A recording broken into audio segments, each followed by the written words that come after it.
Okay, major news. Major news. Oda has released some answers in regards, or rather, the SBS109 is coming out, all right? It's leaking. And it has some major stuff. Might be the best SBS of all time. Shout out to my guy, Breezy. Literally, some of these questions and answers are actually insane. So they're still coming out, but I'm going to focus on some of the major ones because they're pretty big deals and we don't want to waste any time. So without further ado, let's get to it. The first question was about Ace. It said in chapter 1100, the warlord that Ace beat, which was being talked about by Kuma and Saint Saturn. What was that person like?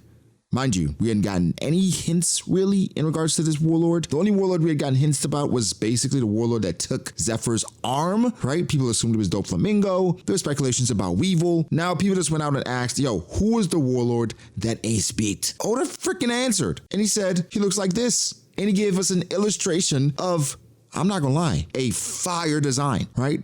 This dude looks amazing. And his name?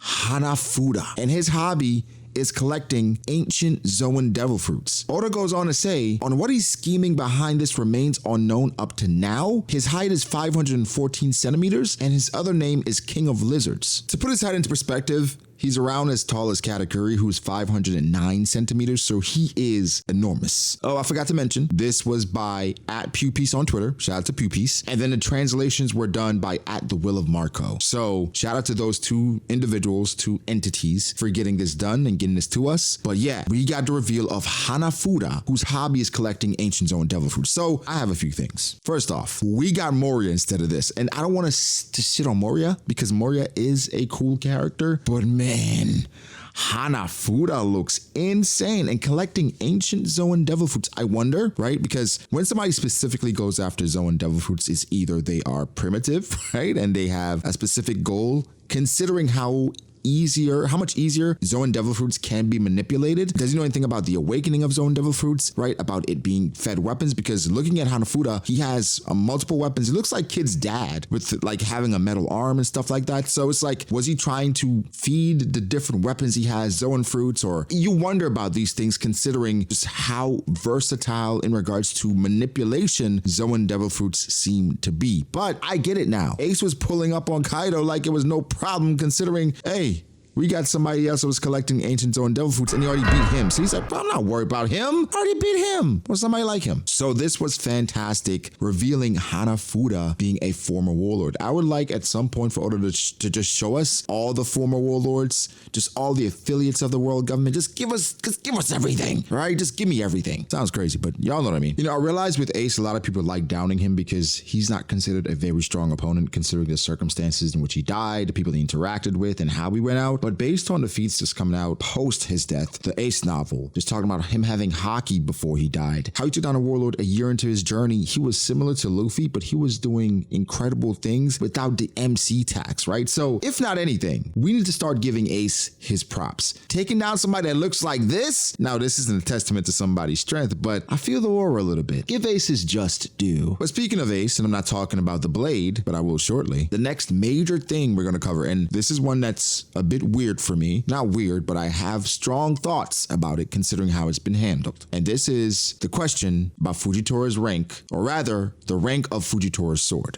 Now, Oda seems to be always revealing things about Fujitora in the SBS. If you guys remember, he revealed the name of Fujitora's devil fruit in an SBS. So now he is revealing Fujitora's sword and rank. And yes, it is everything you expect it to be. And then some. It is called the Yakuza Keizen, or Yakuza firing line. It is a Shikamizue, a sword stick, a cane sword, and it's one of the supreme grade blades. It's a Meito, which is a named blade, made by Fugetsu Kusaburo from Wano country. So yes, Fujitora's blade is from Wano. So okay, if you've been keeping track, we currently have 5 named supreme grade blades. And from the beginning, we knew there were 12 of those. So we have 5, there are 7 more, if my math checks out. Yoru, Murakumogiri, Ace, Shurai Kitetsu, and now Yakuza Keizen. So this is obviously a major deal because Fujitora is a top swordsman in the verse. And now knowing he has a supreme grade blade, I think it moves him up a bit, right? It does, because for the longest, it felt like Fujitora was fighting with just a regular blade. You didn't know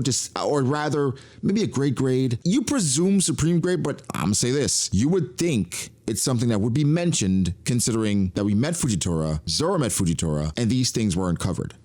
So another major thing is that he got it from Wano country. So he could have been in Wano at some point. It could have been a blade that was gifted to him. Fujitora does give off that Wano vibe. So now I'm wondering his connections to Wano. And now I'm thinking, like, why didn't he not go to Wano instead of someone like Green Bull? I mean, I love Green Bull being in Wano. You know, its events transpired, made it great for the story. But Fujitora, what is your connection? And what did you see? Was it something having to do with Wano? Did you run away from Kaido? The major thing here that I have an issue with is just how swordsmanship and things like supreme grade blades seem to be just throw-ins in the story. Knowing Zoro's goal, knowing Fujitora has a Meito, a supreme grade blade, that interaction should have been a bit more focused and important than just a random clash and then nothing more. You would like swordsmanship to be mentioned, Fujitora somewhat acknowledging Zoro's blade, Zoro acknowledging Fujitora as someone that he would like to fight in the future because of his sword. Something like we got versus Noshijuro, where it's at least an acknowledgement of, hey, this is somebody I need to beat because he has a blade and he is worthy of that respect. Swordsmanship has been watered down to just SBS hype questions. Not saying it's bad because I really enjoy being here, right? I'm not one of those people that complain about the SBS not being good and then also complain about things not being in the story. But when it comes to swordsmanship specifically and how important it seems to be, considering for the most part, a lot of the top tiers, they have blades. It just bothers me a little bit. And I wish swordsmanship would have a bit more focus and get back to being important as we thought it would be at the beginning of the story. Tashigi is supposed to be collecting these blades from bad people. She sucks so bad that she can't take a blade from nobody. Any named blade, she's not taking it because she's just not good enough. But Fujitora having a named blade is a major deal, And I can't stress that enough. I am ecstatic that he has one. I can't wait to see how this transpires or plays out in the future, considering he probably is gonna have to meet Zoro again. Remember, Fujitora is still not allowed on the bases. He's still chasing after the Straw Hats. I would not mind if he went to Elbaf to have an interaction again, but it's weird now because we feel like based on how strong the Straw Hats are, if we do run into any Admiral caliber opponents, they should be able to overcome them. So, Fujitora, he has a named blade, the Yakuza